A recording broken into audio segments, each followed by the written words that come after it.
প্রখ্যাত মুফাসসিরে কোরআন আল্লামা দেলোয়ার হোসেন সাঈদী রাহিমাহুল্লাহ।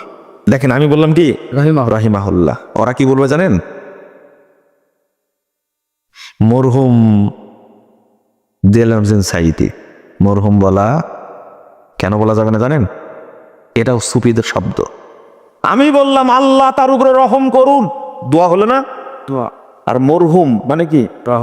রহম, আল্লাহ রহম করা হয়েছে, রহম প্রাপ্ত। কেন তোমাকে কামড়ায় রহিমাহুল্লাহ বলতে বলবেন না? মগফুর বলেন না, কথা বলেন না, মাগফুর। আমরা বলবো গফারাল্লাহু লাহু, আল্লাহ তাকে ক্ষমা করে দিক, তাই না? আপনারা বলবেন কি? মাগফুর। কত পার্থক্য!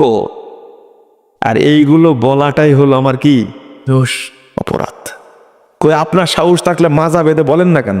মাগফুর বলা ঠিক আছে, বলেন তো দেখি আপনার সাহস আছে কিনা। আমি জানি আপনার গলাবাজি, মামলার গালি ছাড়া আপনার কাছে কোনো থলেতে করে কিছু নাই।